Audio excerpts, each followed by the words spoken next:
Well, hello, folks, and welcome to this episode of Folks Unfettered. I am your host, Gene Folks. I'm that brother of light, dropping wisdom in your left ear and knowledge in your right. As you can see, sitting to my right, which might be your left, we have as our guest today Dr. Pat Boulogne. She is a highly educated mental coach. She has worked with individuals as an executive coach that are high performing athletes, entrepreneurs, and C level executives to assist them in setting the right mindset, to nurture the right environment, to restore, and then get them moving on what their purpose is. She's going to be joining us today on this episode of Folks Unfettered, and we are super excited because we got some exciting news that her and I are working out, and we're going to get it into it right after this. So let's go.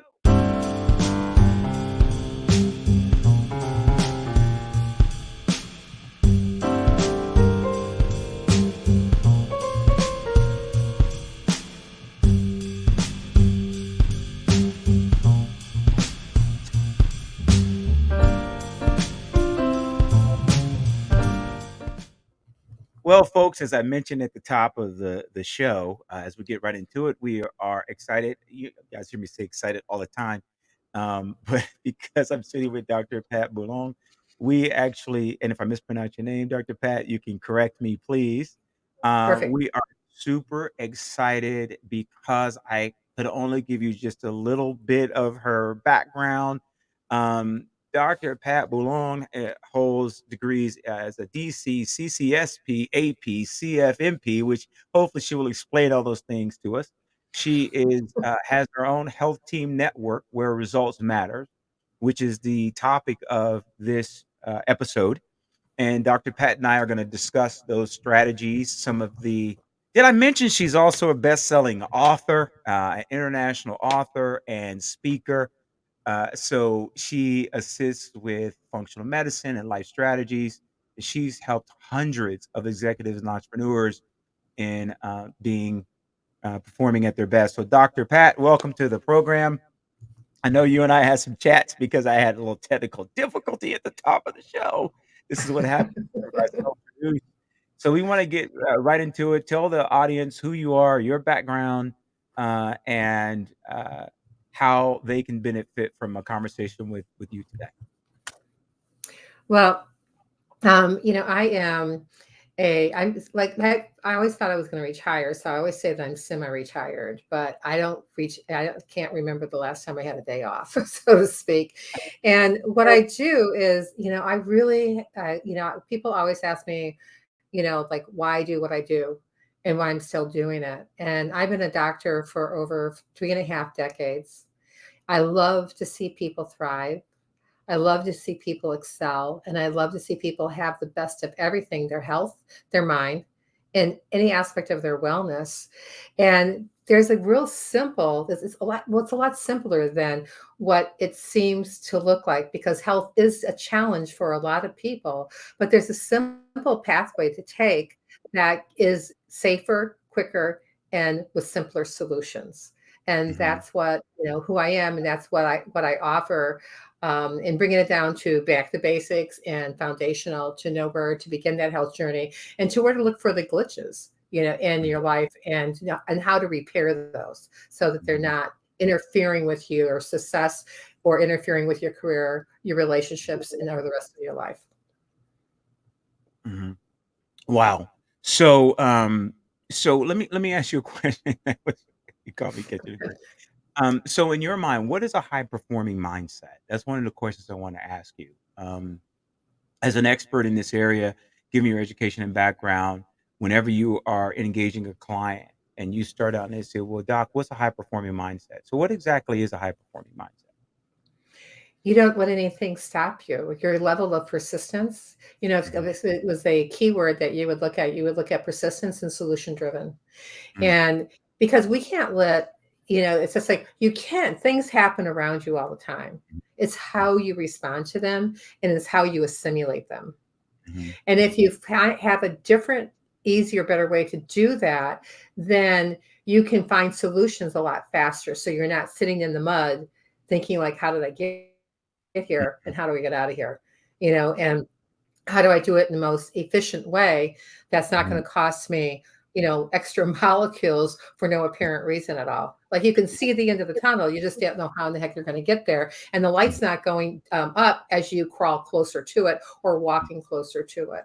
So that high performance means that you've got to have your health, you have to have your mind, and being able to pivot very quickly, that quick thinking, that challenge, Mental so that when agility, being that able to make better mental decisions. right, right, that mental agility. That's what I call it. Yes.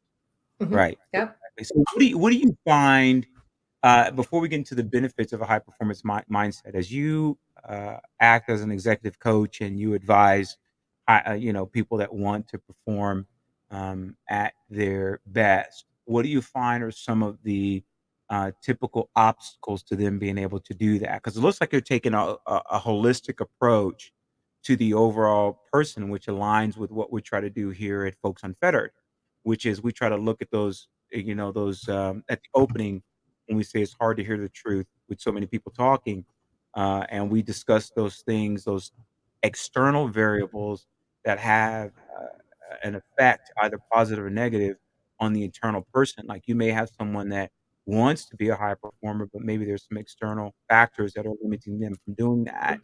So it's one thing to say that, you let nothing stop you, but what is that key differentiator between people that will, have a resilient nature and will push on, no matter what, to the person that, let's say, stops 3 feet before they hit goal, so to speak, to coin the phrase. Well, there's just some people who don't want to get out of their own way.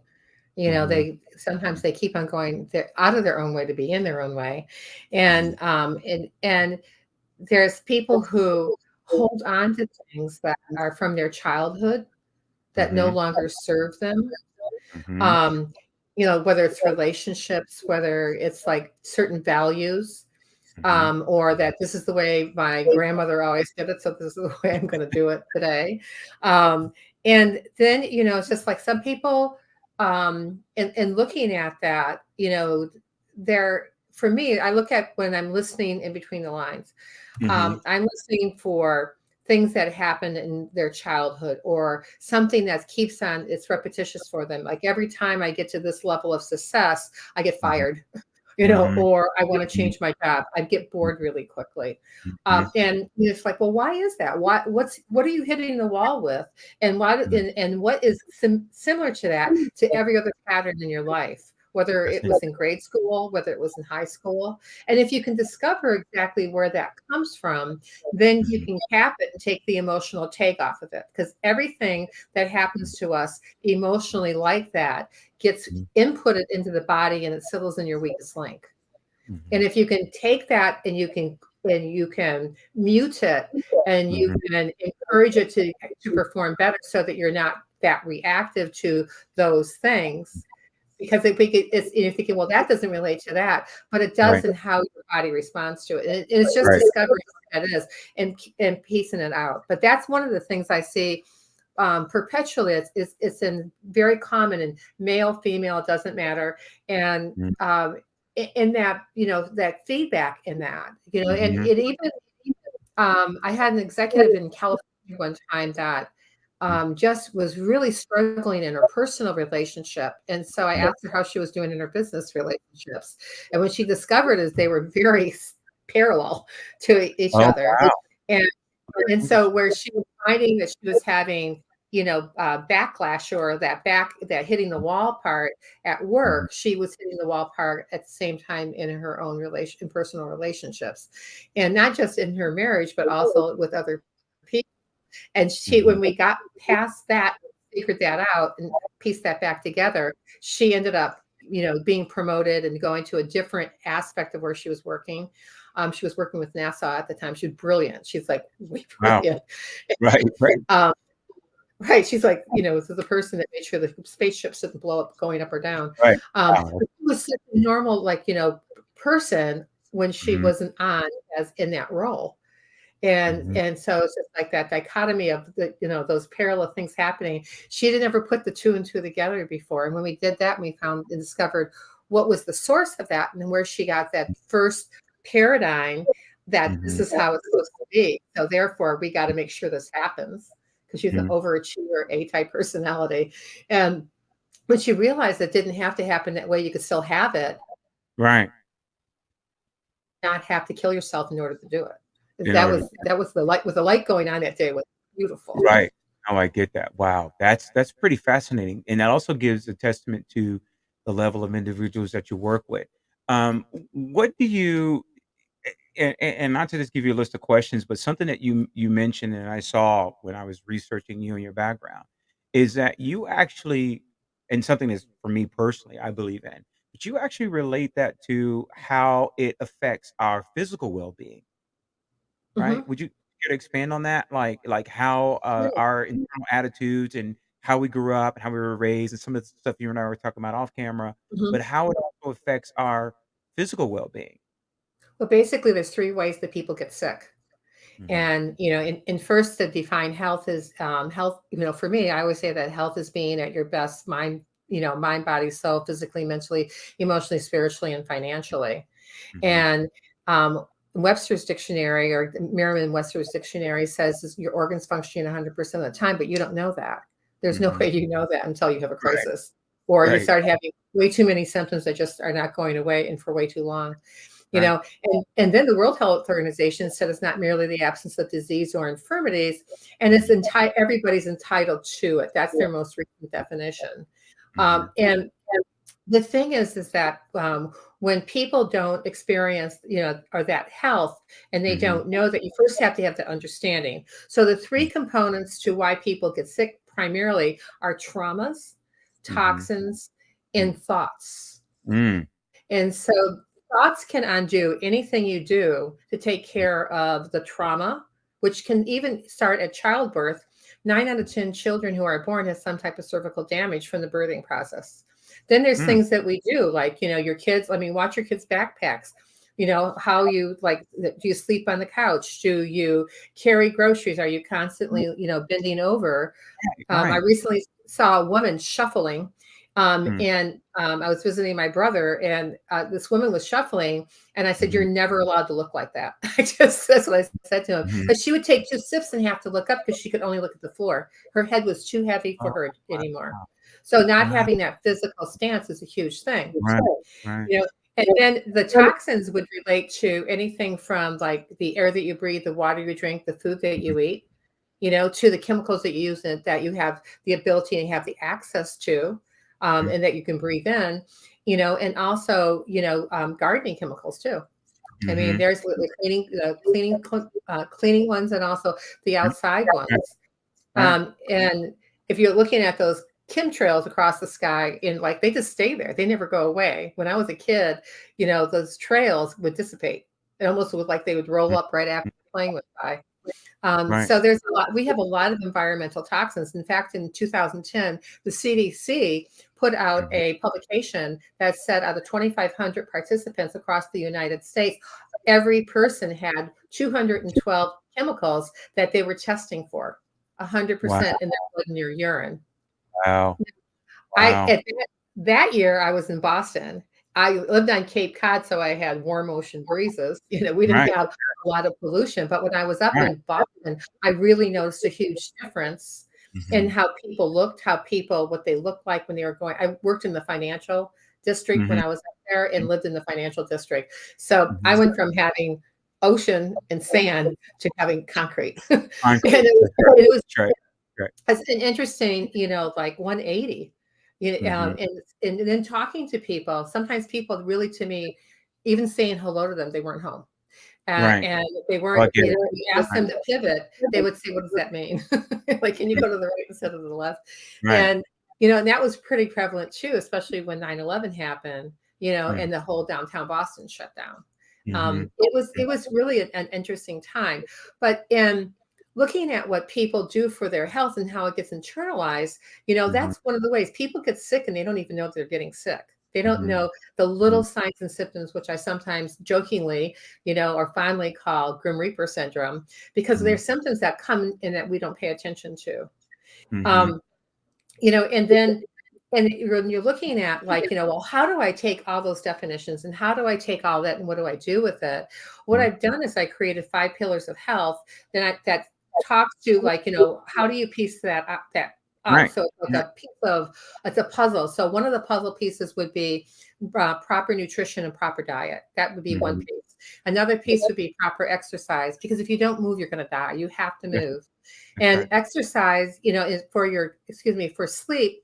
You have to really create an environment for your sleep hygiene, so that Mhm. you're getting enough sleep so you can repair, revitalize, and refresh so you can hit the ground running the next day and Mhm. not miss a beat. You can do that. You can have that level of health. Right. And then also having proper biomechanics, which might be also labeled by some people as proper posture. And when you Mhm. have proper posture, your muscles are working all the time, and everyone sits Right. up as soon as I say that. Right. I know, I But know. Yeah. but the key Right. component to having it all, though, is the proper mindset and proper mental attitude.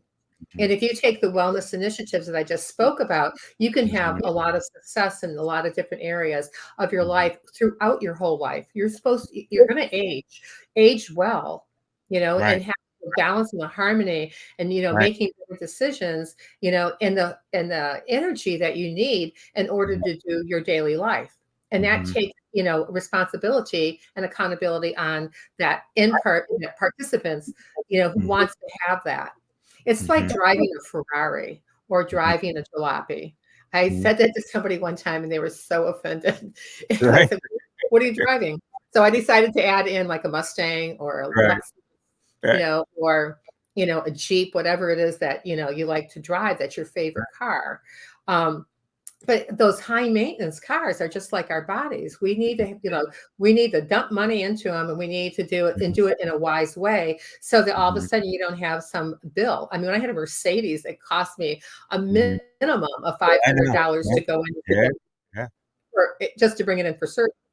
And Right. I know, and I didn't keep that car very long. But the Right. but the point is that when you have one of those, you have to be able to do that. Your body should be that. I believe that we were all born Ferraris, or whatever Mhm. your favorite car is. The Mhm. idea is to maintain it so you don't Mhm. have any big glitches or problems that really sit you back in that mind, body, soul routine in Mhm. your spirit, so that you can have it and understand it. And it doesn't have to like take away tons of time Right. or Right. energy to be able to have that. And when you do, then it's like other things flow. It's like being, Mhm. we all had, if Mhm. you play golf, you all had that great shot. And if Right. you Right. play some other sport, or that Right. great day that you like closed 3 deals, we all know Right. what that feels like. You That's can right. have Yeah. that more, There's a and you can have dopamine it kick that comes in. That's right. for sure. You can have that more consistently. Mhm. No, no, no. That's actually good. 2 things came to mind when I thought about that, things that I have attributed things to. One is, "As a man thinketh, so is he." Hmm. And I've used that. I try to use that in every area of my life. And then also, the body is a temple. Hmm. And as a former owner of a high performance car, I can tell you that there's a difference between, how you drive and treat a Porsche as opposed to how I would drive and treat my older Jeep. And certain gas I would put in it, certain things I would do, and like you said, you take it to the dealership, it's $300 for an oil change, and the Jeep, you kind of tearing it apart, put stuff together, which the Jeep would have been my more favorite vehicle. And yet it amazes me how and I'm wondering, Dr. Pat, if this is a Western issue as opposed to an Eastern issue, but how we sort of compartmentalize between when we think about health, we automatically think about dieting as opposed to the overall approach to health being an inside and an outside job, right? Like you're mentioning, like I know as a Jamaican, we sort of sometimes the diet can be a little bit different, but I noticed that my father's Jamaican, and whenever I grew up, I ate Jamaican food. It was not as much beef and meat as my mother's people who are American, right? That I would eat a certain way, and so most of them, when I traveled, have been to Asia and different places. Most people were eating not to get full; they're eating to sustain and give energy.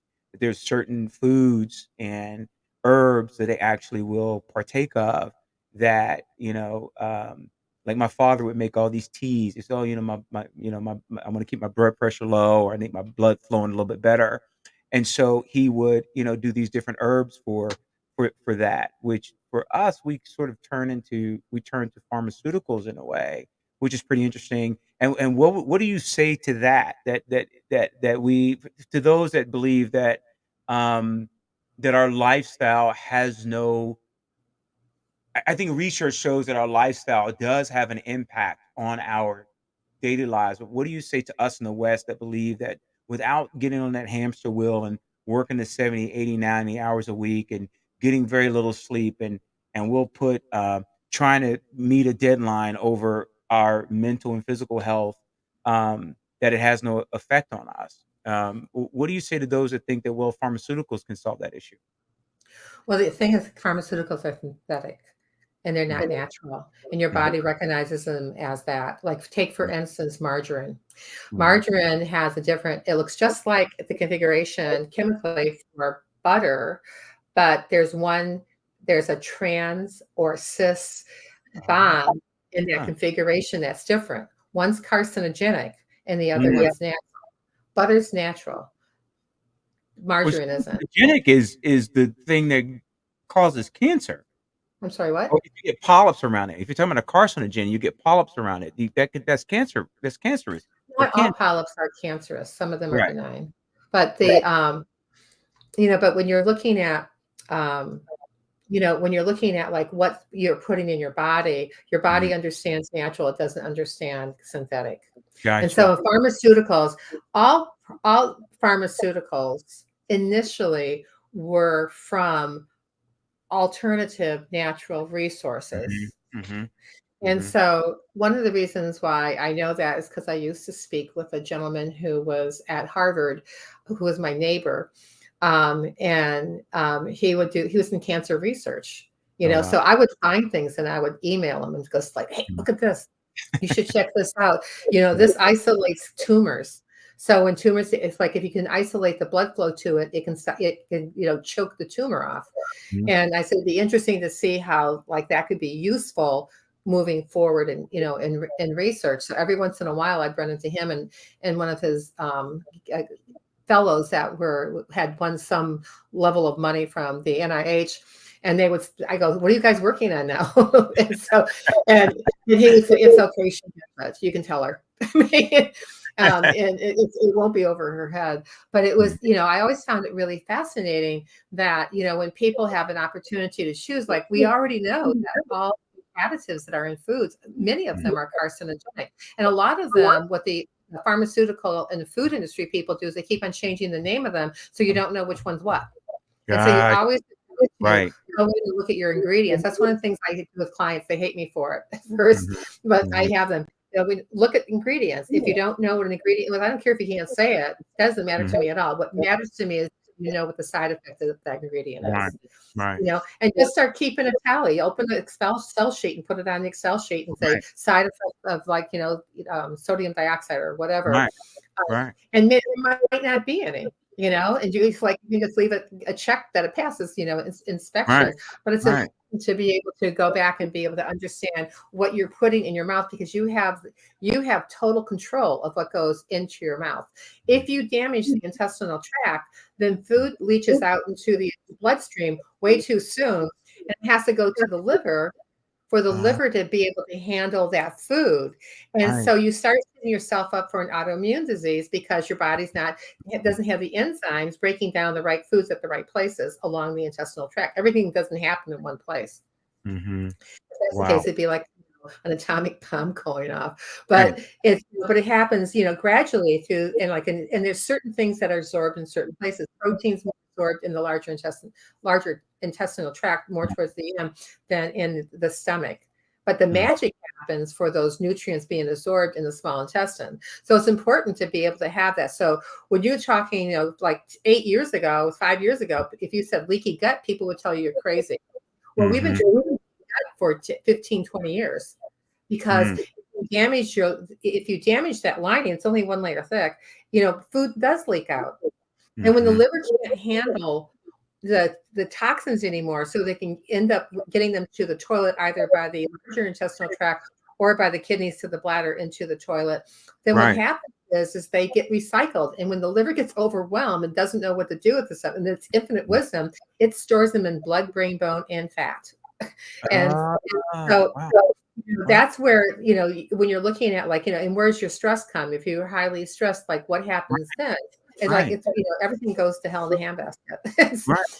eventually. So getting a handle on your thoughts, I mean, for meditation, Mhm. or doing specific techniques that put Mhm. you like in your element so Mhm. that that you can deflect things that are going on. People used to ask me all the time when I had an active practice, what they go, I don't know how you do it.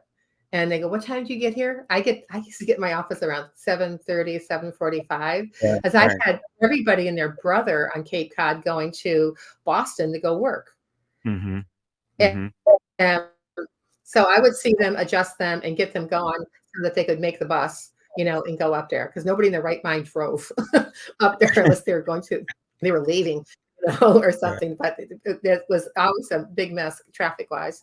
Mhm. And so when that piece happens, then you can handle that stress better. But if you're under Mhm. a lot of stress, you better eat really well. You better have good Yeah. thoughts. You better have a Mhm. regime, and something that you could call ritual that you're Mhm. developing so that you can have a basis and know where your basics are. Most people don't know where if I say back to basics, do you know where Mhm. your basics are? You wouldn't know Mhm. what that is.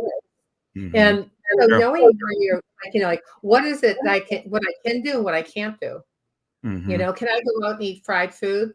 I Mhm. can, Mhm. maybe once every great while, but if I eat fried food, I want to go home and take a nap. Mhm. And so I know that when, I eat fried food, like truffle French fries or something, Right. No, but um, that's true. right, it's just like, then you're having a food hangover instead of an alcohol hangover. Right. That's And right. No, it's true. right? Typical Thanksgiving. I think you're absolutely spot on. I also see so one of the we've talked about several things here on the show, and overall, like I've talked about, leadership. We talked about leadership development. We talked the alchemy of leadership. We've talked about artificial intelligence and how it affects our mental health. Mhm, We've had several conversations about and then we've talked about mental health. We've talked about mental health among different groups. And well, one of the things I'm really excited about in discussing with you is the one constant, whether it's the mental health of women or the mental health of men or the mental health of people of color or regardless of ethnicities, um, it does affect our ability to perform the very things that we are looking to be really good at. And so I know you said something that was important, is that I know that if I eat a certain size steak at a certain time, um, there's going to be a lull that's going to happen with me, right? Like all the blood's just going to go to my digestive system, and I'm going to be good for nothing. mhm, And I think about how to make that relate in an organizational standpoint. I began to study the psychology of finance and really look at the how people are made up. And I had to learn what's my best time of day.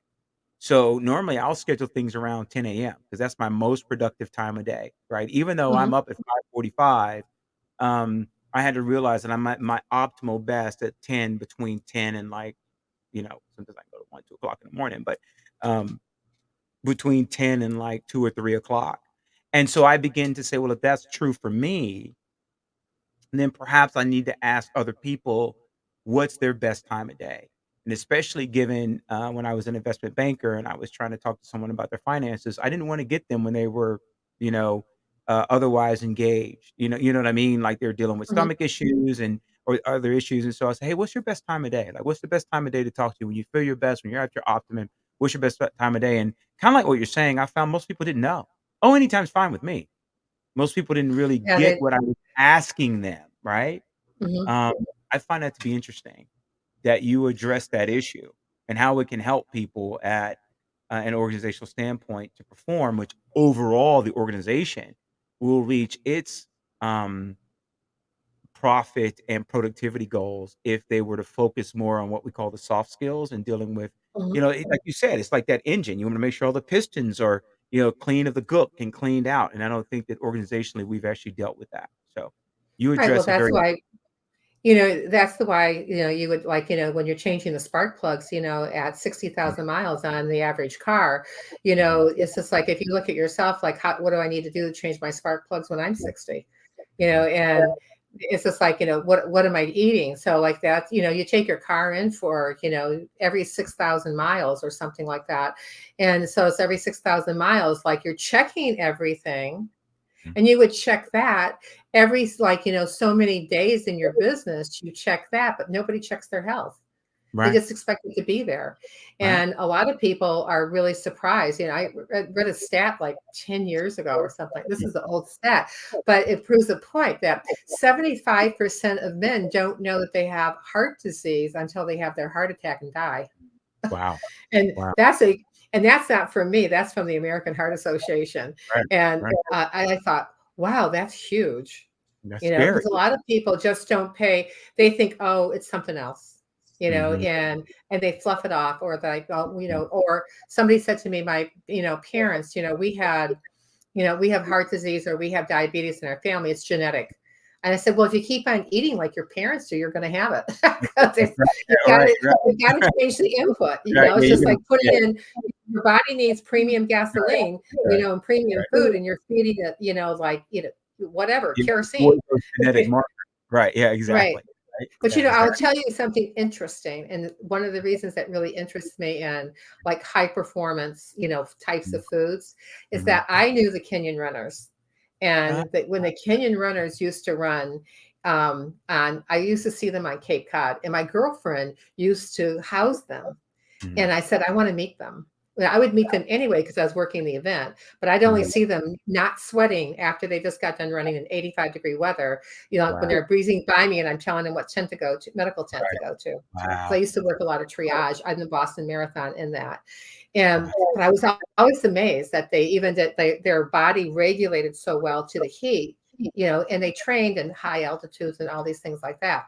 But Mhm. what they ate before a race is not what they fed everybody in the Boston Marathon, because they always give them this free meal before Oh, the race, before they ran. huh. And so the Kenyan runners never ate that stuff. And what they did, or if they did, they ate very little of it. They always ate a lean protein and vegetables that were usually Mhm, sauteed, because that was the easiest way for them to prepare their foods. And she said that's what they did at her house the whole time that they were living there. So if you take that style of eating where you're mhm, having a lean protein and vegetables, they weren't eating bread and they mhm. weren't having dessert. And if they wanted to have a second helping, you had a second helping of something that really supported their system System. functioning even better, because those boys run. Right, And yeah, they yeah. also, the interesting thing is they did it in community also. Mm, So a lot of times when we run, a lot of people enter those races, either if they enter it as a group, they don't always enter it in Boston Marathon. They have like, Heartbreak Hill or whatever it's called. I don't mhm. remember. But you would see these people coming up, and some of people just never made it by that point in time, because that's more towards the end of the race. Oh, wow. And in one year, when I was down there and I was watching the TV of the American runner who was actually in front of the Kenyan runners. And I'm going like, yes, great, let's go. Like, and Right. screaming in the background, like keep on running. And all of a sudden I went, oh my God. And somebody said, what's the matter? I said, he just dropped his right shoulder. Structures function, Oh, and that biomechanics right, happened. And right. he had, I don't know what he ate the day before, but I just saw his body not be able to go past that one point, and he Mhm. started to slow down. And he You hit had that. perfect, performance. It's like Mhm, somewhere along the line, if he drank Gatorade and got mhm, sugar in mhm. his system didn't handle it. Right, And right. that's why it's so important to be able to like piece of the puzzle together, so that Mhm, you can have better opportunity to have better results and have them mhm. more consistently. Wow. So do you think wow, that's fascinating. Do you think that we are and this may be an obvious question, but do you think that we are careless in what we put into our body, that we don't give, what we eat? Do you think that we are careless in that sense? And what do you say to those that don't believe that we are, there's this thing called ESG, right? And so they don't believe that um, we should eat like our grandparents have eaten.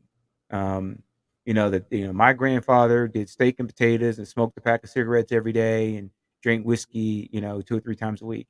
Um, what do you say to people that hold fast to that type of mentality? Well, first off, they're not educated enough, or not educating themselves on just some bare minimum facts. Mhm. And if you look at the genetics, if you're looking for like those kind of people, my parents and your parents grew up on like basically organic food.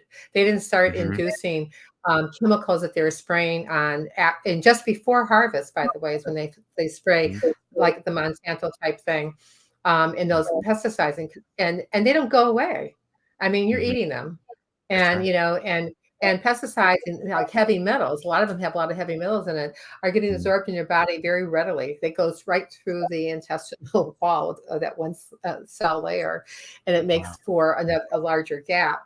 Mhm. But when people tell me that, it's just like, oh, like, my grandfather did this. And so they just like, I'm just going to eat whatever I want. And I said, some point in time, your body will pay. I mean, you Mm. will hear your body scream, and it's either Mhm. going to scream sooner or later. But why would you do that? If Mhm. you knew what to do to be healthy, why would you do that? If you knew that smoking cigarettes is harmful, cigarettes back in the 30s didn't have pesticides on them. Right, right, that's You true. know, Wow, you you make have a like, good point. right? And so and they were and people had better vegetables then. Now you like, you can have an organic seed, Mhm. and if you Mhm. plant it in regular soil, is it still organic? I Mhm. just said, Mhm. maybe for the FDA, but I don't Right, really know the right, answer to that question. But right. I think you have to take a look at, Mhm. like what's changed.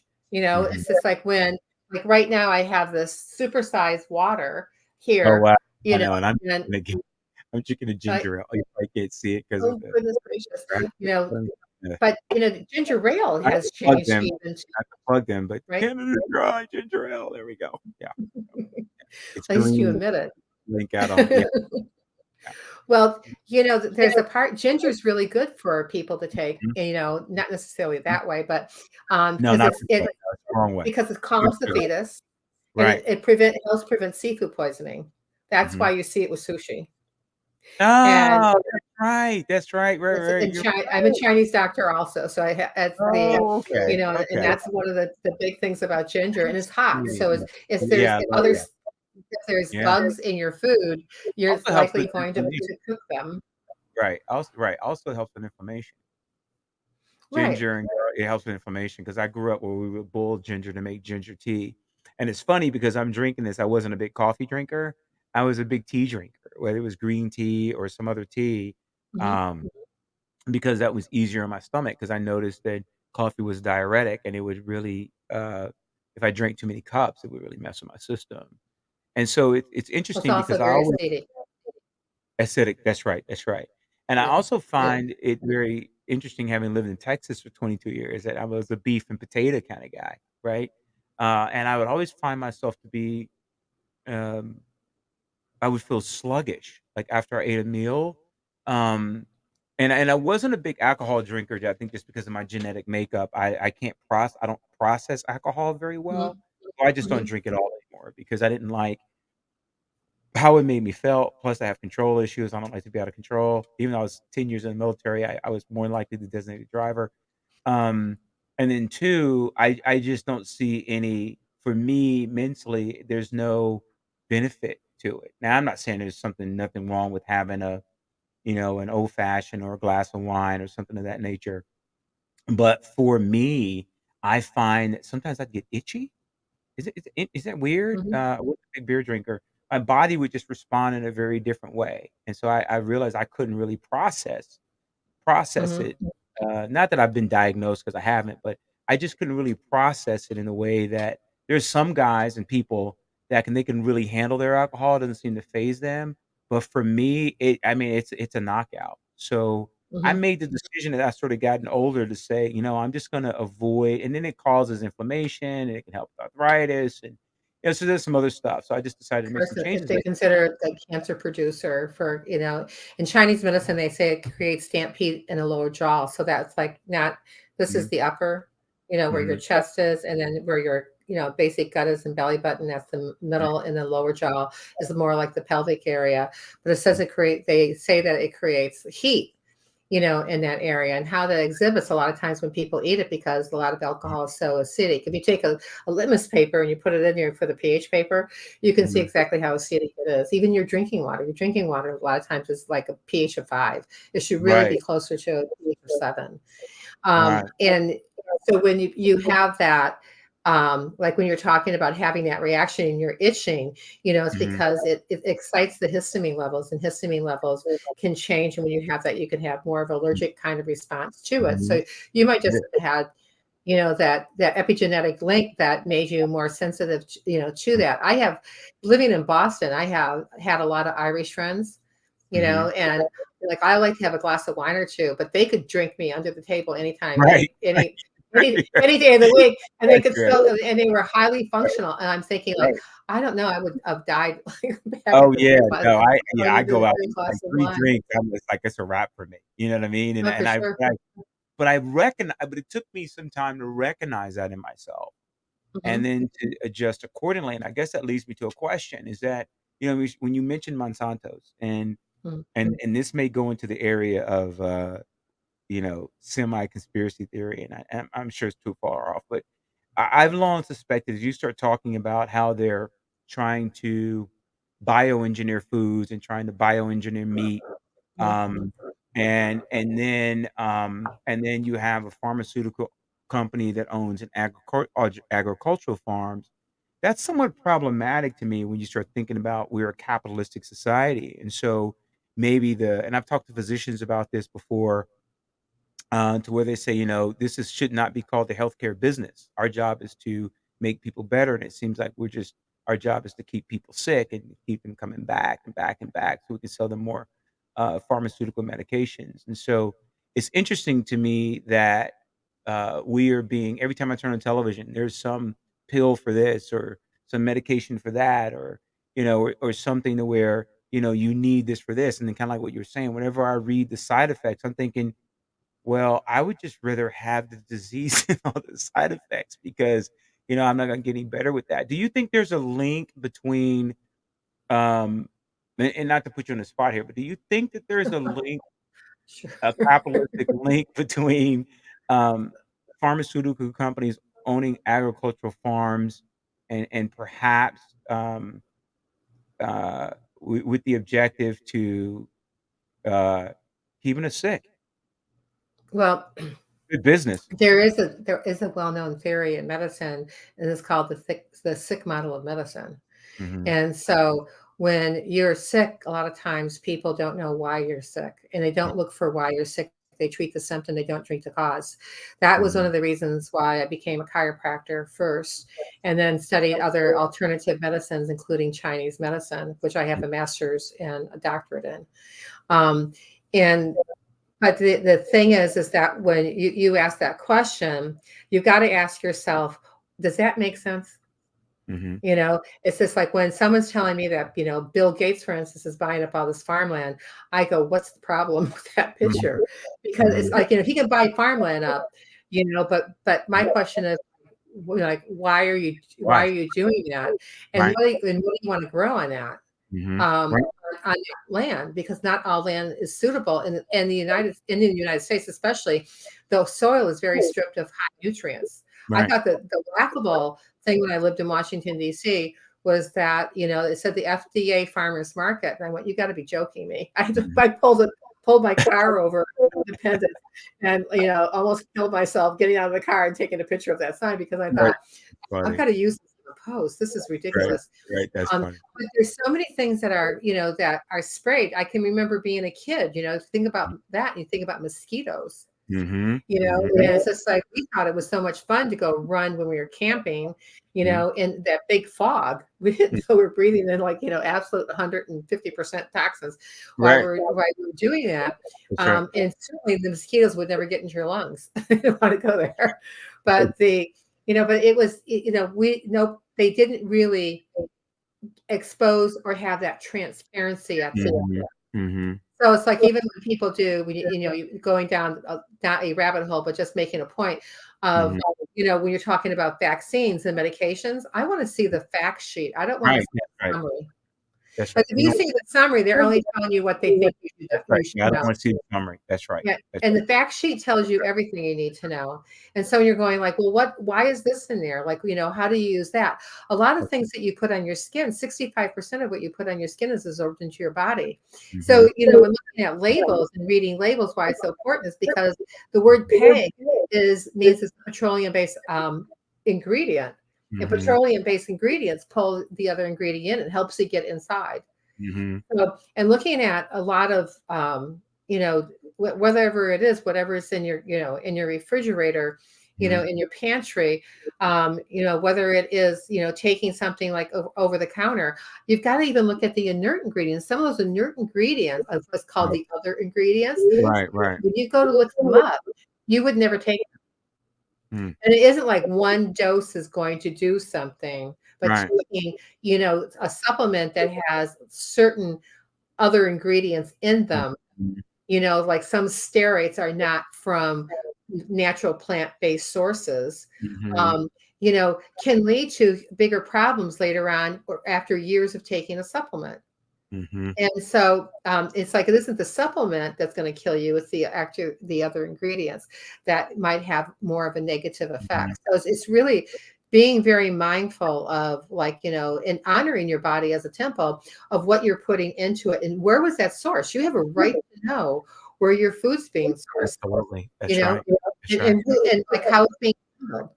Because if they're Right. taking organic food and they're transporting in the same truck that's sprayed because they're worried about bugs That's being right. That's right. with it, and it's just like the food might be organic, but it has a higher Mhm. exposure rate. You Mhm. should know that. You should know that they Mhm. spray trucks to prevent, bugs being carried Mhm. along the way, along the But we're route. s Right, but we're so disconnected, I think, in this country from what we put in our bodies. I mean, you see, you know, uh, processed food more and more, and then how it's marketed, to us. Somebody handed me, I grew up eating sugar canes, right? Like you would Mhm. go like in Definitely. Jamaica with a sugar cane, you cut it off, and they would give Mhm. it to us, right? And that's what we would suck on all day, just a sugar cane, right? Mhm. That natural sugar cane, and it's interesting whenever I'm in Europe, and you and I talked about that when you were saying you were in Paris, that the sweetness is different. Like, I lived in Europe for 6 years. It's a different type of taste, and I noticed when I was in Asia that whenever I would get the fish, the fish would be fresh, with bones in it and the whole shebang. Not a lot of processed, foods. Whenever I would have a glass of Bordeaux when I was in Paris, it didn't have all of the preservatives in it, Mhm. that we find here in the West. I think the way I answer the question is that it from a capitalistic standpoint, if you're looking to increase shareholder revenue, then even if it's not intentional, you're going to have guys like me working for an organization that are going to say, well, if these things affect people, we just happen to own a pharmaceutical company to where we can give them the cure to the Right. very thing we're causing. So, and I think more and more people are catching on to that, even if Mhm. it's not intentionally uh, uh, malevolent. It is willful ignorance and a way to get you from what you put in your body, treat you when it comes out. And so, like you say, and I keep hearing you say this, that the responsibility is up to us to look at what we're putting in our body. It's interesting because I use honey in my tea, and it helps me Mhm. with seasonal allergies. And I don't like using sugar because I realized whenever I took sugar, I had a reaction to sugar, and I don't, and meaning it would make me tired. I would get high for a minute. It would make me tired at some points, and so I think I went almost a year without having sugar, and I didn't realize how clear my mind was, how I felt better, how my I slept better. There was just certain things that would happen to me and I have a notorious sweet tooth. But then I try to manage that, right? Um, and so I find though that uh, we are not really, from what I see, maybe I've been living in Texas, but if it's a fast food joint, you go pick the food up, or if it's, eating meat at a certain time, which I'm a big meat eater, I say I can eat anything. Um, we're not really conscious or self-aware about what we're putting in our body. And then I think that we don't make the connection, like you say, between what we're putting in our body and how that affects us over time, not only with our physical health, but then also our mental and our emotional health. And that brings me to correlate between what it is that you do. So whenever you're looking at your high performers, whenever you're looking at people, whether regardless of what their vocation is, um, you is it that you address these issues and then help them create healthier habits? Do you help them rethink the way that they do things? Do you and as you what are when you were talking to them and what are some of the benefits from your experience and the people that you um, coach and treat uh, are the benefits of your approach? Well, part of my approach You're is, so smart. I'm trying to like find my words, which is it's okay. I do that all the time. The yeah. I think that, in finding that approach, I always look to find out where somebody's at. Like, Mhm, what have they done before? mhm, How are they approaching every day, mhm, physically, mentally, emotionally, spiritually, socially? mhm, And how do they feel throughout the day? It's like if I'm following somebody playing golf, mhm, on a golf course, and they're starting to lose their mental capacity, right? mhm, They're like starting to screw up. They're like the hit, not in the ball, like, mhm, solid straight on again. It's not going down all the way down, towards the green. There's something that happens in the brain mhm, that they're not their level of concentration because they can't handle the concentration anymore. mhm, Whatever it was, just a phone call, because food's a detractor, music's a detractor, birds singing could be a detractor for mhm, somebody. But it's like, what makes your mind work so efficiently, mhm. and consistently that noises in the background don't mean anything. Right, right. And there's a technique that I specifically teach in order to be able to do that and train people to be able to do that. So it's Mhm, part of their daily ritual, and that's mhm, part of their mindfulness training. But mhm, they also, in looking at an individual, because every person is different, and I can't say that any one of my programs have ever been the same per person. right, I mean, there's right. basic parts of it that Mhm, are, tailor but it, yeah. but when I'm getting into so like, what is it that you want to achieve? What is it that you got to do? Mhm, And so, like, 'cause I love problems. So it's like, let me solve your problem. And looking at what that problem is and go mhm, like, have you ever thought about doing it this way? Or, or mhm, going about it this way? Or so like when you're sleeping, or when I have women who can't get pregnant and they want to get pregnant, I always ask them, where's your head pointing? mhm, And they always go, what does mhm, that have to do with it? And mhm. I said, because everything's energy. Right. We can prove that. Everything's energy. When you look at Sure. a lot of the research in Killian photography, you can see people's energy Mhm, emanate mhm, from the body and mhm, going out in different directions. mhm, So if you have, and looking at all the possibilities, or looking at least trying to check off all the possibilities, you look at like, what do I got going for me? Where am I at? Where am I mhm, going? mhm, And what is it that I have going for me? So in my mhm, book, Why Are You Sick, Fat, and Tired, which is a book of questions, it's an intense system survey review for every organ system in your body. So you know where your weakest link is at, and you also know your strongest link. mhm, I always first look for the strongest links in when I'm looking at someone's chart as it progresses, because I want mhm, to know what I've got to rely on, why mhm. I'm fixing this other problem over here, and making those recommendations. And food is medicine. We Right, have yeah, to, and it's that's right. like, and when I decided to go completely organic, Mhm, as much as possible, right? mhm. My grocery bill in a year went up $1,000. Oh, I mean, absolutely, we talked it, about that. Right, right. even in one year. Because And what we so, used to do organic is really just getting the fruits and vegetables out of your grandmother's like, my grandmother had a garden. So, a lot of right, these kids, they don't know that you dig potatoes out of the ground or watermelon comes out of the ground, right? But then even the ground is being contaminated. well, and also So in how right, you're putting foods together.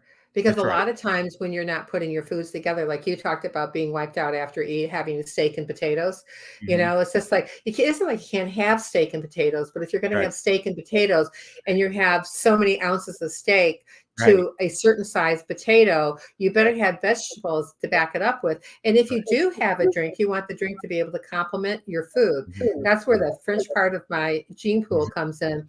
And because when you have that, you're looking at, it's a chemistry.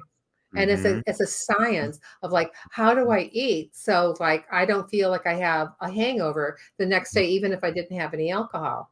Right. And it's just like, how do I put those foods together so my body knows how to utilize it the Mhm. best? I give out a lot of times when I'm on LinkedIn a food combining chart, and someone Mhm. goes, "Oh, someone told me a week ago. I used to follow that," and I said, "When you used to follow it, did you feel good?" Mhm. Well, yes. Do Right. you follow it now? No. Do you have any health issues? You take any medications? Take Mhm. anything even over the counter like aspirin?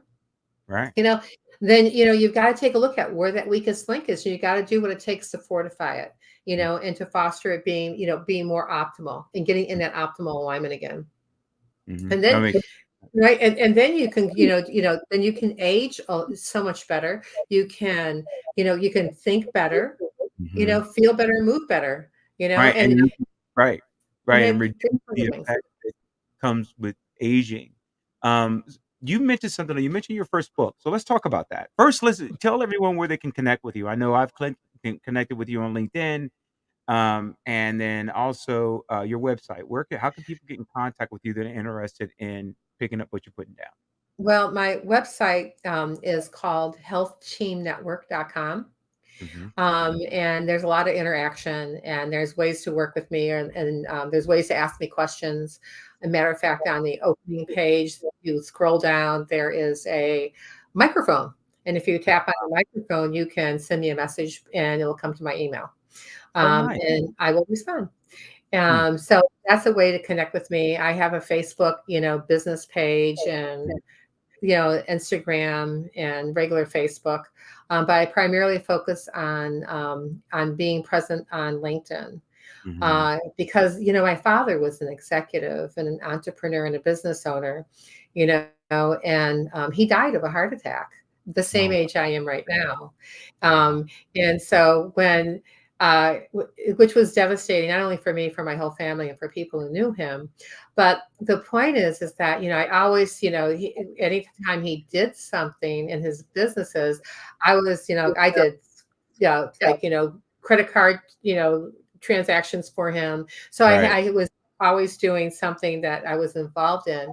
Mhm. But I always thought when I went to even the chiropractic school, to his dismay, that like, I had all these resources, that I had access to, and Mhm. he was so set in his ways that Mhm. he decided that he knew better than medicine or alternative medicine. I don't Oh, think they wow. called it at that time. They called Right. it something else.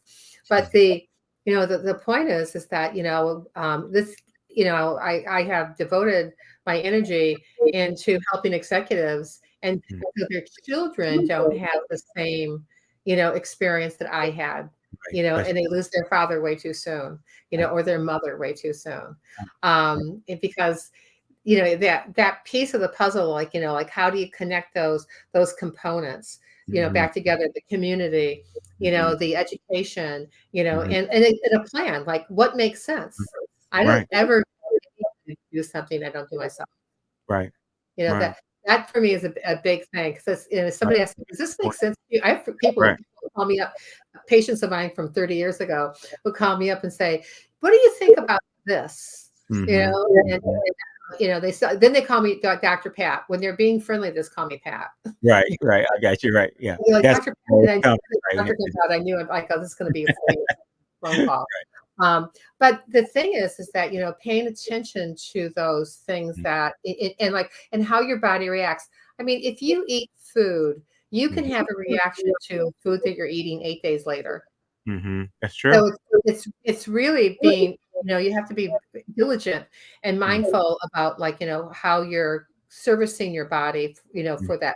for those purposes. Mhm. Um, and also when, the and when I talk about my father, because my father didn't, he didn't eat well, he didn't take care of himself. And Mhm. I look back at it, I can kind of laugh about it now, but he told me education was so important. And his Mhm. biggest fear was that I was never going to leave school Wow. and I was going to be a perpetual student. And I kind of am. Yeah, when we see your education, you've got an extensive background. You're a doctor of chiropractic. I am familiar with the Chinese medicine. When I was in Asia, I did, wheel acupuncture, I like to say. to help me with some osteoarthritis. And then it's amazing when they give you the Chinese herbs they put in that little bag.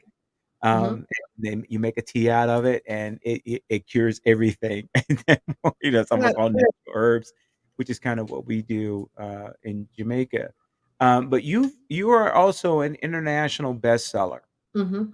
You've written several books. Walk us through what you from what you're working on, from where you started to, because I know Okay. you were sharing some with me before, and I want to make sure that we're plugging you because I'm also excited about conversations that you and I are having about our future, not only individually but also Yeah. together. So let's talk about your book and give us a brief synopsis of each book Well, that what you well, and brag about yourself a little bit, Doc. Easy for but me it to did you. But it yeah. did you. Um, the first book that I was asked to collaborate in, and it was the purpose of the book was to create your trusted authority. And I Mhm, was asked to, it was called Business Mavericks. I think it's still for sale for 99 cents. mhm. But Amazon sent me an actual plaque for a bestseller from Oh, that wow. from Yeah. that book, Mhm, and which I thought, what the heck did I order from Amazon? I was very so I opened up, I was like, oh my god. um, and then, I someone talked to me one time about writing a book that would help masses of people, and I mhm. went, "Oh, that's not me." And you must be talking about somebody else. And they said, Right. "No, no, no. I think that you should write one. I think you should give it consideration." And I woke up in the middle of the night one time and said, "I got it." And the book that I wrote, I took that's the system survey Mhm. book called Why Are You Sick, Fat, and Tired? Find Out Now.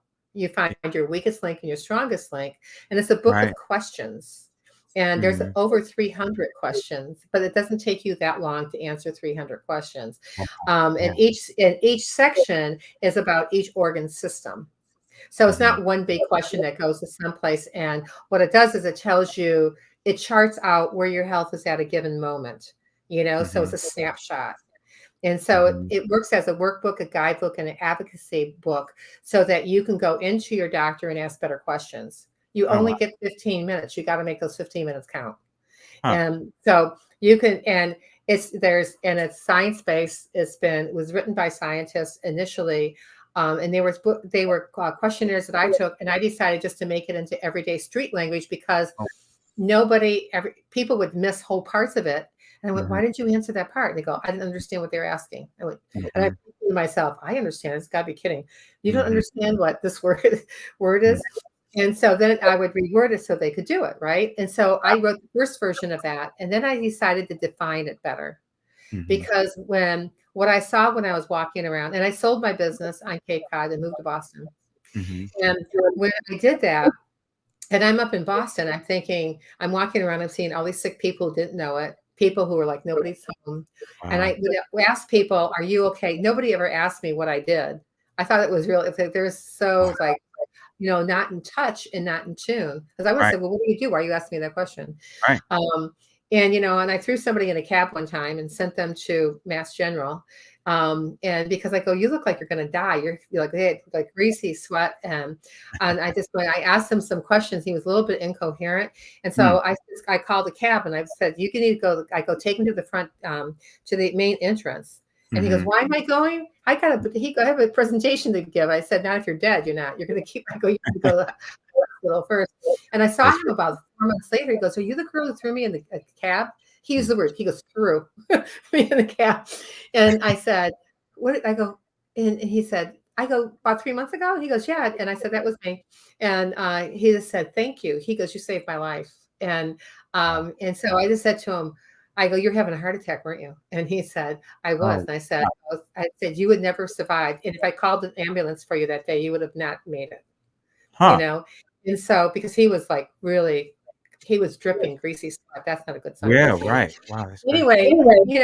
other people, that, and so we get into the second book. So, and part of that mic drop, that I talk about, I say it's the mic drop, is because I talk about the 210 study from the CDC that said 212 potentially dangerous chemicals were in Mhm. water, were from what they had in their body. It was in their urine, in their blood, in every person that was tested. I find Wow. that astounding that that That happened is throughout the United States. right. And Yeah. that day when I read that, I said, "Oh, I no longer can stay be retired." Right. Right. Because there's like, oh, there's something going on here that's evil. Right. It's a broad Right. term, but Right. I go, the people need Right. to have better information because Right. when you have better information, you can make better decisions. Mhm. Whether it's a good decision for yourself or not, you can make your own better You decisions. came out of retirement to handle And so I came out of retirement to finish writing this book and it. getting it Mhm. out there, and Mhm. which I did. And then Mhm. the second edition, I just did that back in 2022. And then Mhm. somebody asked me to collaborate in a book called The Deck of Success, which is coming You've out. got something, right, to show us, correct? Yeah, well, Don't you? I don't have it in front Oh, of you me. don't You're have gonna okay. have to put it up. But if you look up, Rich Parsons is the editor for Success Magazine, and they invited me to be on the cover, which I will Nice. do in Okay, 2024, great. and write my article. But I also contributed to the book Deck of Success, and I believe I am the Jack of Queens. No, I am the Jack of Hearts, or I am the Jack of Diamonds. Oh, Um, wow. I can't wait in to see those that. I decks. love So, success. and it's going to be on the big in Times Square. Mhm. And I believe their Mhm. launch date that they just let us know about is on September 11th or something, or Mhm. near the December 8th or something like Cool. that. Right. That's So, really that's coming up. And that's soon, he's got like 52 really great people, mhm. including myself, that are authors, in that book as a collaboration That's also. cool. Yeah, and then this fall, I am giving a talk to a women's group that I just recently got invited to pitch for, and we're going to be talking about empowering success, mindset mastery, and superior wellness for business women, executives, and entrepreneurs. It's primarily a women's group, Okay, and we're going to be talking about the power of mindset. okay. And understanding the impact of mindset on success and why it's so crucial, Mhm. strategies for stress management, Mhm. effective wellness initiatives that should be included in any strategy for managing stress and maintaining Mhm. the healthy, balanced work life, and building a supportive environment. Community for me is huge, and it's really, really important. If you heal yourself, you can heal those behind you and those in front of you and those around you. And Now I how think that's where we make it right, contagious. right, that's And correct. And how is your mastermind group, the one you just mentioned? Where is uh, that how can people connect and join on that? Is that gonna be a webinar? Is it gonna be well, how do I have next this tomorrow. um, oh, I am, oh, I got if you check information. Oh, okay. if you check out my Right. my site, and I have an event happening tomorrow between 11 and 12 o'clock. You can still, jump in on, Mhm. and it is for High Performance Life. It's a workshop, and we're going to be going I over. just reserved for Did that. you do it? Yeah, I Did did. you? I I'm so did, yeah, excited. You I should did. get. And so we're going to be going over a health assessment, Okay. and what it means, Mhm. and why it's so, this one assessment, which is 22 questions. It's Mhm. also on my website. Mhm. It's 22 questions, and they're yes and no answers. It'll take you no time at all to do it, Mhm. and why it's so important, for that one piece of the puzzle. Mhm. And then I just recently have been invited to, next year, to be with a women's group out in Nashville called Mhm. State of Women 2024.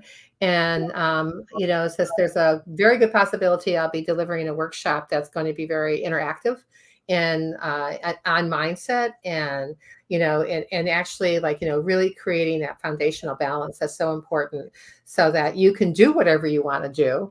whatever it is, That's right. and you can, and you can be successful and still be a mom. That's I right. mean, and I had to laugh. I did market research and talked to a lot of the executives. I talked to about Mhm. 50, 60 executives in total. Some of them were men, some of them were women. Almost every woman told me, which I thought this was fascinating. Every woman told me at 2:54, 3 o'clock in the afternoon, it definitively, especially if they were still cooking meals at home, unless they had a maid, Mhm. that they were, and somebody preparing their meals, that they had to think about, what is it that I have to make sure my kids get the best nutrition today possible, so that they can be better kids even tomorrow. Mhm. And Mhm. it's really important to them. Every Mhm. man that was in that study, and that my, and when I was doing that survey, said to me, 3 o'clock, think about food? You gotta be kidding me. It just and Right, it was just like that different, like right. the DNA, it's the XX versus the XY. Why? And the That's kid, correct, right, "Why would I do that?" And I right, said, "Well, because you got kids to feed if your wife's not home or if you're a right. single parent." Oh, I Mhm, think about that when I'm walking out the door. mhm. Just, Right, right. So or that kind of thing. I just thought it was a very interesting point difference between of the it. right. It is, but women do like women, because we multitask very Mhm, easy. Like we were born multitasking. mhm, mhm, And I have really good exercise programs for people to do multitasking so they can set their goals for the day, do the 9 before 9 or 10 before 10, whatever number is the number that works best for you. And also go through gratitude and mindfulness and get the physical activity that you need mhm, in mhm, order to like start that burn mhm, and start your day and clear your brain. That's So right, that's hugely right? important. And I will tell you that one of the things that I've learned, in my experience is that I always it's always fascinating to me whenever you find high performing athletes or really outstanding musicians, that they always have unless they're just a prodigy, but they always have a coach or someone to guide them through the process to tweak out the sort of Mhm, finer details to make them remain at the optimal level. Um, or even if you find, and I think that's the difference between someone that is gifted in a certain sense is how they have this sort of unshakable focus, and then mhm. everything feeds their purpose. I've always said that I don't want to be a jack of all trades. I just want to know what my purpose is, and I want to build towards that. I recall when I was doing competition martial arts that I would my diet would be different and how what I thought about was different and my mindset was different. A lot of meditation and making sure that you know that like you say, when you're an optimal racehorse, you want to make sure that you are feeding you can't just eat anything. And Mhm. certain things that you can't put in your body, and I noticed that there was a difference there. Um, One of the things that, and I know, before I get into that though, there was one more thing that you're currently working on something right now, are you not? Are you working on other than your mind? You showed me something prior to this that you were Oh, working on. oh, oh, how did I like, you're so good, I I'm was so glad. yeah, I was I'm leading you thinking, there. I'm like, "Oh, yeah, yeah. You were like, huh? Yeah, you showed it to me, and I was like, show it up. Are we right here? can Yes, I see that go like this?" yes. Modern day. It's It's a little blurry, can you but read it? if you there you go. Mindset mastery system. 7 7 keys to keys to extraordinary extraordinary. life strategies. So tell us a little bit about that and Well, how our listeners and our viewers can actually, connect with you to talk about that.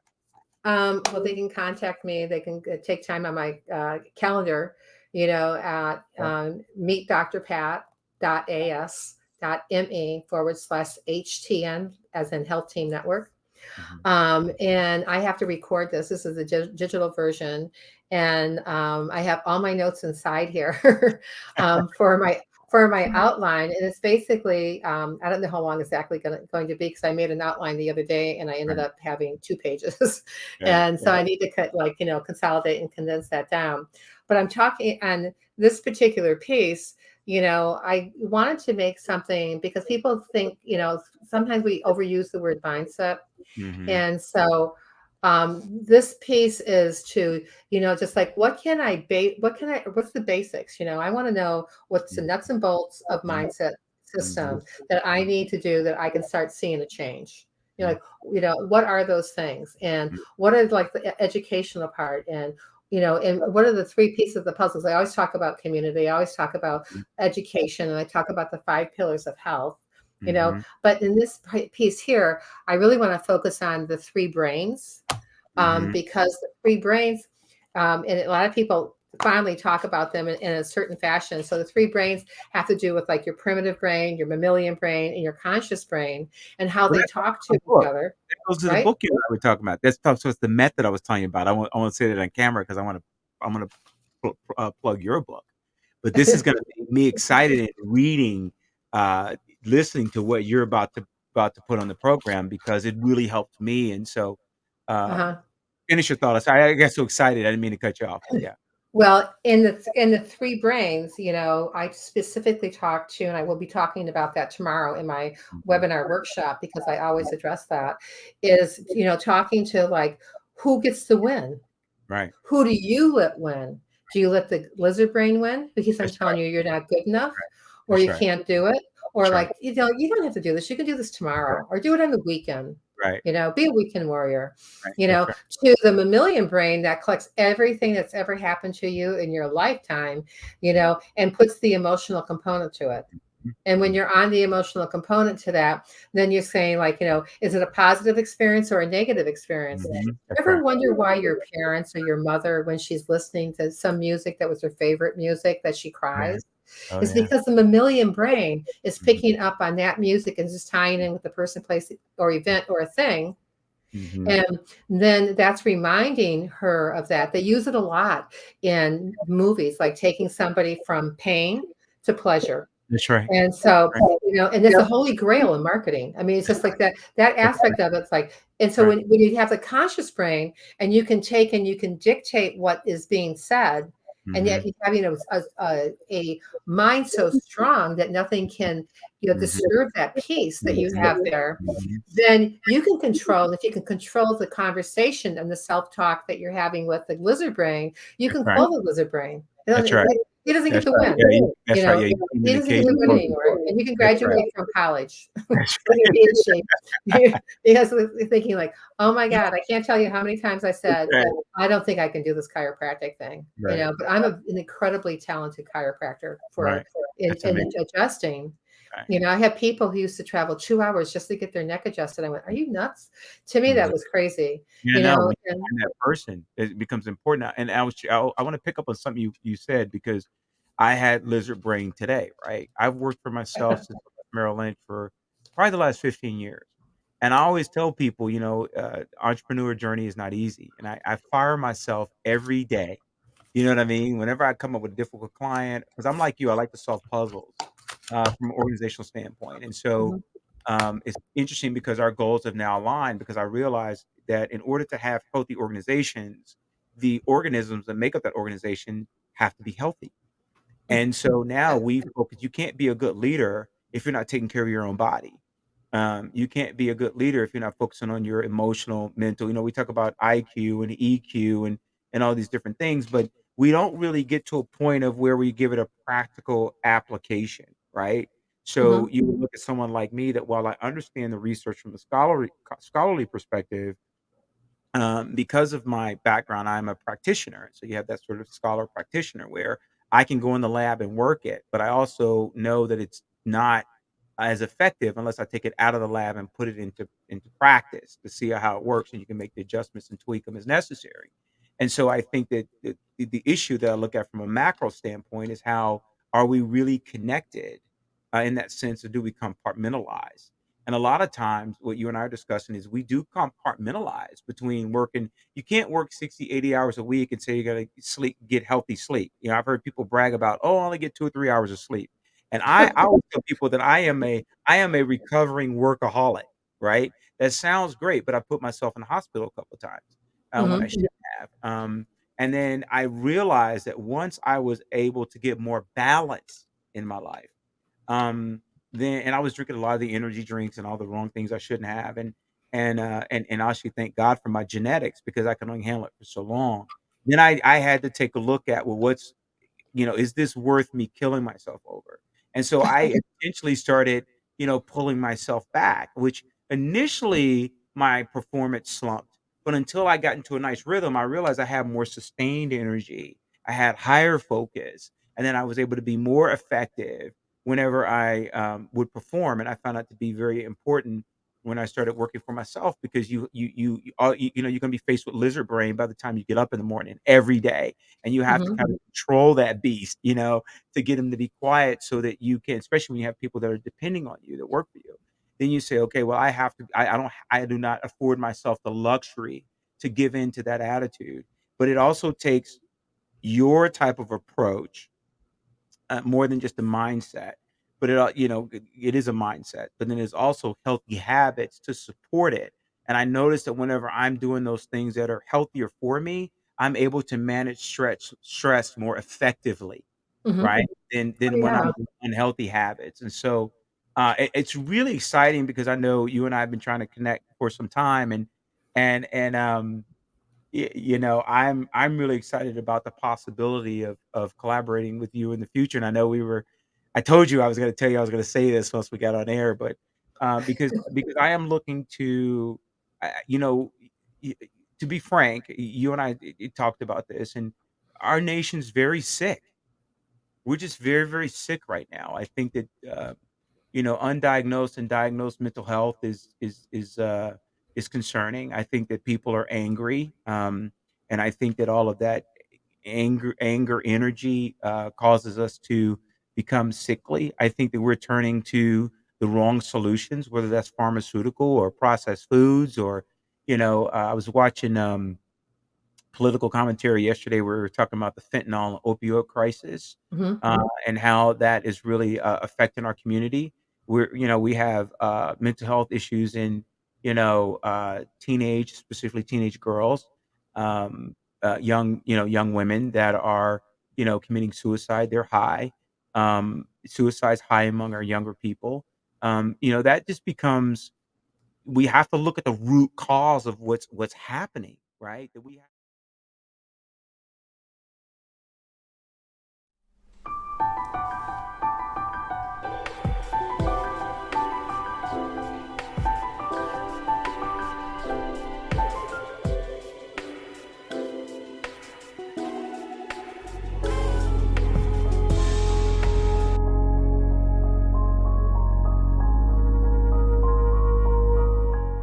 Dr. Pat is with us. Hello. I love that graphic. I want you to share it with me. I'm gonna Of course, that's of what I'm gonna course. name my Yeah, of website. course, of course. I actually put, a lot of those, I actually purchased a lot of those things for the program to put it together. So, folks, we had technical difficulty. We are back. I in post-production, hopefully they'll clean that up. You will miss a lot of um, my statements, but we were discussing with Dr. Pat about the future of what it is that she is doing, and some of our conversation as far as it relates to our interests, as we were discussing in collaborating with one another. So, Mhm, because I really have been looking for an individual like yourself to work with in helping be a positive influence in the lives of other people. What do mhm. you um, what do you believe that our audience can benefit from that collaboration? I know what they can benefit from you because because I would regulate myself to the student role, but no, seriously, um, let me just share this with you, is that when you and I were talking about, your books, and I tend to be an avid reader, and having had discussions with you, um, and the fact that I didn't know this until we started recording, that you came out of retirement in order to address concerns and issues that were so important, that I started this podcast because of that. Because Okay. as I began to, Mhm, as an investment banker and a consultant, I began to talk to entrepreneurs and business owners. I saw how it affected their personal lives, how it affected the lives of their children, how it affected, the lives of their families. And so, as a value add, I said, we need to have these discussions as it relates to how people can perform at their highest capacity. And mhm, so I have engaged and had conversations with several high level executives and financial firms who are interested in exactly the things that you and I are talking about. I have taken a business approach because I used to be in that industry. And so to have someone with your education and your background to collaborate with, and the good that we could do is a conversation I am very interested in, a collaboration mhm, that aligns with my own personal mission statement. If you will, embrace that truth from me, because mhm, I believe that together we can actually help people. do better for themselves, not just financially, but emotionally, physically, and spiritually. Well, one of the things that I always say, my big mission in life is that people live to see their full potential so Mhm. that they can be their legacy, they can be their mission, they can be their vision, and they can achieve it, without too much sweat. And and the way to do that is to, you have to have the foundations. You don't build a house from starting from top to bottom. You start always at the bottom and you go up. So if you can craft a way to, like, look where the cracks are, or Mhm. maybe there aren't any, or maybe there's a lot of them, and then address each crack, because it's, in an iceberg that's floating, Mhm. you don't know how big the iceberg is below the water. Mhm.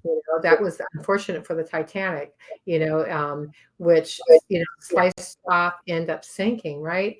Mhm. And it's the same for people's bodies. They go, go, go, go, go, and That's right. they don't take care of themselves. And I always thought, like, God, I go, if you could take, people who have the ability, that are leaders and influencers, Mhm. and help them be even better and Mhm. get their results and get their success, and Mhm. love their life even more Mhm. consistently. That, and it just trickles down. That's right. That's right. And then, it's just like each layer, Mhm. and the water goes down over Mhm. rocks different every time. Mhm. So each person, I just look at that as being like, wow, let's pour water there. Let's see where it goes, and like what good you can do, and and then embrace that part of their life. I mean, I've been in a lot of people's, when I was in Boston, I did a lot of high profile things, and I got to see people in a lot of different situations, Mhm. politically, and also in the financial world, Mhm.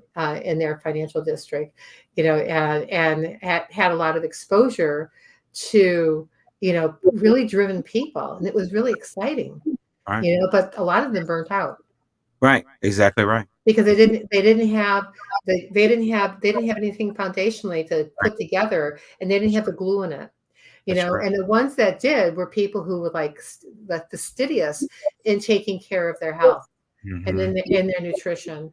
And Mhm. some of those people were my clients when I was in Boston, and I was Mhm. just doing it for fun.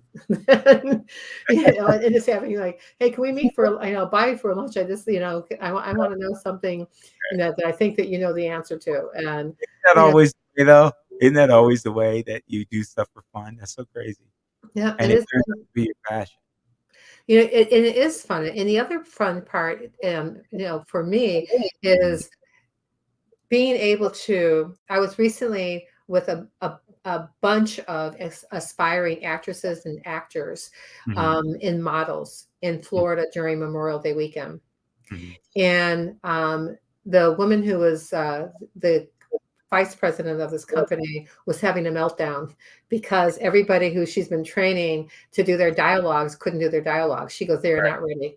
And they have an hour. So I Wow. said, well, I'll go up. I said, and I've got this technique that they can tap into their own psyche and be able to access that energy and that Mhm. mindset and that power to remember and go, and we'll see how it works. It can't Mhm. be words. Mhm. And so she goes, okay. So I went up and I did this thing that I do, that I teach, that I'm going to teach out when I go to out to Nashville next year. It's going to be the last thing I do in that day for that workshop. And the point of it is that it was so poignant for them. And I kept Mhm. on saying, "Is everyone still alive in the room?" So it's like raise your hand up, because Right, it's kind of like right, meditation. exactly, right. And this woman came up to me, she said, "I don't know what you did, but they all did stellar. They all did a great job in 1 hour." And they just rested, they tapped into their own power, and they were able to deliver, their dialogues that they needed. They were being, filmed. There was Yeah, people there, like, from Milan, and there was people there, that were in the modeling agency, and there was, agents from California and New York there. mm, For that, I had no clue who they were. I mean, I talked to them, but didn't realize they were who they were. And, right, right, that's so it was really exciting to see mm, people have that breakthrough and start to use. Some people, there's a woman there that was, if it, as soon as she opened her mouth, and we all know people like this, she was annoying. oh, And yeah, And we all know people like this, but God bless her. I went up to her and said, I go, "I love your tenacity." Yeah, And she just took it the wrong way. She thought I was putting, like, jabbing put her. it I said, yeah, "No, no, no, no." And I said, "If you really cool. learn to harness your tenacity in a positive way, you can move mountains, lady." And I said, "You just have to get off of, like, whatever it is that's Right, eating you up from your childhood, because something right. is." And Something's keeping her from that, yeah, right. and so we worked on that, and when she came out, people looked at her face and just said, Mhm. "Wow, what happened to you? Are you okay?" I mean, I said, "I didn't kill her." Right, And right. It's but like she was just relaxed, all right, that negative energy, and right. when we got our next big group meeting, 'cause I was helping them, and I was curious how they did what they did, Mhm. and she raised her hand, you could see everyone cringe, and then she Right, said, right. like, she was just happy. She goes, "I am just want to let everyone know, thank you so much for putting up with me." And just say, "I feel so much better now." And she goes, "I don't know what she did, but she did something." Oh, wow. Okay. And just say, "I'm not," and she goes, "I don't feel angry." And I realized I was angry for her. So I wanted to apologize to Oh, everybody. wow. And I That's was just like, and I'm going, "Yes." And, right, and, right, and I said, "Good." I walked over and said, "Good for you." right. And I said, "Because you just dumped 20 years of a bad life, I go, off Wow, your back, wow, wow, and you don't ever have to live that ever again." I wow. said, "Isn't that cool?" And I gave her tools. So if she started to go in that cycle again, that she could do certain things Wow, that would support her from not doing that. But I just love seeing people thrive. And I think that we've got the magic sauce between the two of us for what mhm, you do and I do that mhm. really creates that nice foundation, you know, Agreed. and that we can go out and help people improve their lives, improve like Agreed. every aspect of their life, Right, and that and be happy. Because if they're happy, that's right. it's hard to unruffle those feathers, That's for right. sure. And folks, you've heard it here. One of the things that I'm excited about, Dr. Pat and I, when we get off the line, we're going to start working towards putting together webinars and workshops, building up on her work, and combined with my own, so that we can do what you've heard me say since I started this podcast 3 years ago, which is my purpose is to positively impact the lives of other people. It takes us a Really. while to do that, and we're going to look at it from a holistic approach: mind, body, spirit, and soul. And when you find, it's very rare that you find an individual that speaks your language or sort of sings in the same key. And I've met some really impactful and amazing human beings. And to have listened to Dr. Pat, and I'm signing up for your webinars. I think I told you the last one you had. I was like, I'm trying to sign. I texted you and I said, I'm trying to sign on to the webinar. I can't get on. Because one of the hallmarks, I believe, of individuals who want to positively impact the lives of other people is that we have to internalize to positively impact our own lives. And the one thing that I would share with people is I am always a student. I am always looking for ways to learn. I'm always looking ways to fill up my brain to look at things from a different capacity because I have my own lizard, that tape that's been put in my brain that I have to constantly keep at bay. And I like to surround myself with individuals that will help me to be better so I can meet my purpose, and Dr. Pat is such an individual. And so we're gonna have discussions and conversations. I am offering Dr. Pat a recurring spot on the program. I think I've only done that Oh, once before, mhm. so that we can, expound upon our network and build a brand that actually is positive, uplifting, educational, and as well as, spiritually motivating. Mhm. And when I listen to you speak, um, I am just really, engaged, captured actually is the word I'm looking for, by the how you are able to combine the scientific evidence behind how we are affected mentally, emotionally, and spiritually. And I think a lot of times we miss that. It's interesting because I had an old friend of mine that I've known for 30 something years, and he's evangelical, and he had asked me a question, and one of the people that I actually respect, and he had asked me a question on some statistics that he was gathering and putting together an article. And I was up till about 2 o'clock in the morning, and I wasn't going to respond at first. And I get so much information coming at me, I had to stop and I had to read it. And I decided to run. I decided to reply. um, at about 2:30 in the morning to him, looking at the data and the research he had done. And one of the things that and it will become a podcast episode, what I wrote back to him, it was that exhaustive. But one of the things that I had said to him is that when we're considering data research and how we operate in a community setting, we have to uh, integrate and consider that ever elusive component called the human spirit. Mhm. And it really led the conversation that the human spirit goes beyond political agenda, goes beyond um, economics, it goes beyond social economic status. And so we have it's that sort of uncontainable force that we have to do a better job of understanding because it drives everything. And I believe, Dr. Pat, that you are one of the thought leaders in that space for us to make not only what we eat, how we operate, how we engage with one another, how our communities can become healthier than we have been because we've lost our way.